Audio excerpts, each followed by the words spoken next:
casting a show. It was a brilliant show. It was called the Galaxy 5000. It was a Chuck E. Cheese movie.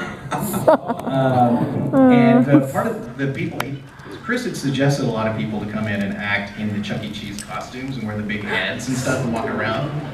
I noticed there were a lot of really cute girls in the audition. And after the audition, Chris said, "Hey, let me see your list." And he said, "I dated her, I dated her, I dated her." I said, "Why did you do this?" "Because I want to see video of them in that head." You can say that wasn't the nicest thing I've ever done. That was awesome. I have a thing for girls with huge heads. I'm sorry. Sounds like this, So good in that head. One of my girls that sound like this, you know? If you guys actually want to see one of the largest abortions in all of Funimation's history, you really should. Like, it's called, just remember this, Galaxy 5000. Yeah. And it's a Chuck E. Cheese movie, but you probably won't be able to find it if you type in just Chuck E. Cheese, Galaxy 5000. You have to spell Galaxy 5000 backwards, and it will get you to a link to the entire movie. And it's, I guess the Chuck E. Cheese company came to Funimation and said they wanted kind of a animated CGI, sort of the CGI live action thing so they could sell in their Pizza Rat store or whatever, and they, and so Funimation had never done anything like that before, and they just, it was just so bad. It's one of the, it's really, really awful. It's horrible. It's just terrible. Weed and whiskey will not fix this movie. I actually do the voice of Munch, the kind of the purple character, and also there was this. Oh yeah, someone found it. Okay, check it out. It's just awful. Just. It was funny because I went again and I said, "Hey, is it okay if I can recast the main characters, like Chucky and his Chucky's Bride or whatever it's called?" And he goes, "Yeah, okay, I think you probably could." You know, 'cause I said, "I think we got some actors here that could do it better." And he came back and said, "No, absolutely not. No, these are the guys because these guys actually work at Chuck E. Cheese and they're executives." So, and oddly enough, that guy though that did the voice of Chuck E. Cheese also did the voice of Barney. Like, yeah. But here, oh, if you think that's bad, just wait. yeah. That's the same actor who played, who's known for a famous line called "Papa, Papa." Are you familiar with that at all? Hey, Papa. He played Bobbity. He was the evil wizard Bobbity. So let that ruin your childhood. Like the voice of Bobbity, who's trying to resurrect a giant pink blob, happened to be the voice of Barney. Just FYI. And I heard he actually might have been Krillin had I not come back. I moved to California and I flew back once a month to record. And I heard through the grapevine that they didn't believe I would come back to record. And that if I didn't, they had him waiting to do it. Yeah, I could see it though, it's a close voice. I'd be like, "Hey Ma, what's cool?" You know, that's Chuck E. Cheese. "Well, just add a little scratch to that, and you got Krillin." I would have come and gotten you. Oh, thank you, sir. I would not let that happen. I appreciate it. Yes. If you could voice any character from any other show or movie, what would it be? I mean, who would it be? If we could do the voice? Of any other character from any show or movie. I've done a lot of other characters in other movies. Nothing left. Dude, I would want to be in like Batman or Star Wars, but probably not an established character because you don't want to be that guy that's always compared to the other person, right? Yeah. It's like if you're Batman, you're going to say, "Hey, you're good, but you're not Kevin Conroy." It's like, yeah, I know, that's true. That's true. So I would like to play Popeye or Donald Duck. You know, one of those little classic characters. Yeah, I'd love to be on any of the kind of the Cartoon Network original series. I'm such a huge fan. Like, Yeah, there's some good shows. like Adventure Time or let's see, Rick and Rick and Morty Morty is is just awesome. genius. Have you guys been playing your Pocket Mortys by any chance? Yeah. How genius is that? So there's a game, the Rick and Morty Pocket Morty's iOS game. There's a game that parodies kind of Pokemon games, except there's no Pokemon game on the iOS, so it's like the only Pokemon game happens to be a game that parodies Pokemon games on the iPhone. So check it out. Yes. Is there a role that you are most happy to never do again? Oh wow. I mean, I could not play the guy that bought the soiled panties from the soiled panties. I did not miss anything. Blubbering guy that did nothing but cry on Yu Yu Hakusho. Oh, master. He's even playable in the god-awful PS2 game of Yu Yu Hakusho. I'm like, what? Why? He's gonna cry you to death?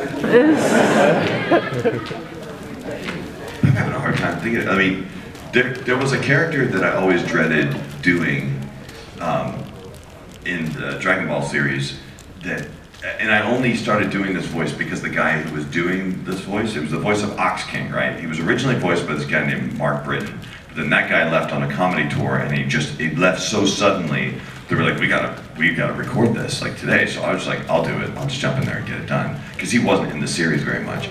But then it went back to Dragon Ball and Ox King became this character that not just this like lighthearted kind of big dude who laughs at Chi-Chi. He's like a significant character with a lot of lines, and he had to fight. And that's when I was like, there's no way I can do this. And that's when I begged Kyle to come and do it. Okay, I'll do it. Yeah, and he's been awesome. Like he's the Ox King that should have been the Ox King to start with. Oh So. gosh. Yeah. He's the definitive Ox King. Yeah.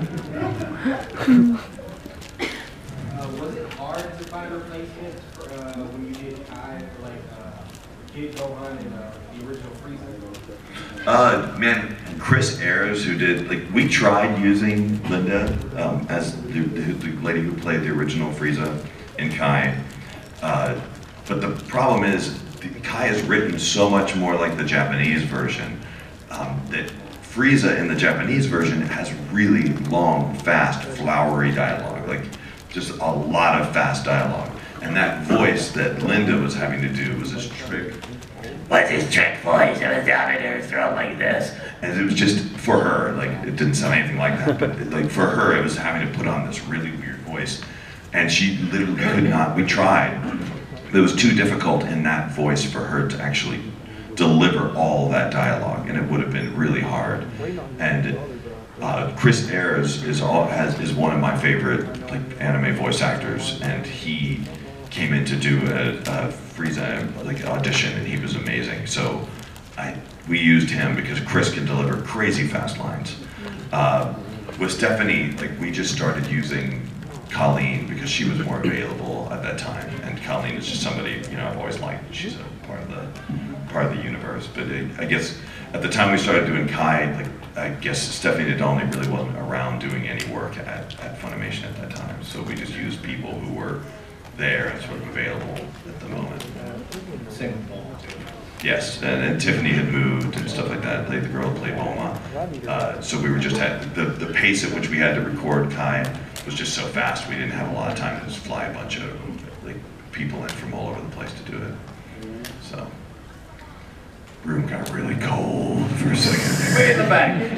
With all this screaming that you guys had to do all the time, what was the most ridiculous thing suggested or that you tried to fix the sore throats that were happening? I used a lot of teas, echinacea teas, and there's some fruit coat teas, and there's a spray called Singer's Saving Grace. That was awesome.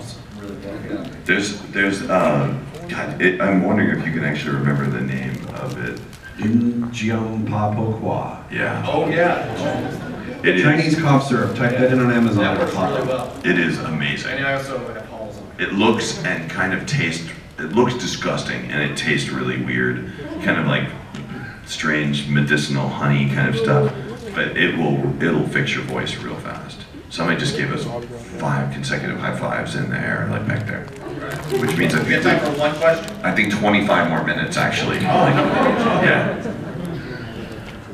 Yes, blue hair.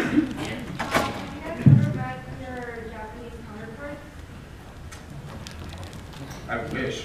I met Japanese Chris Sabat once. I'm kidding. Go ahead.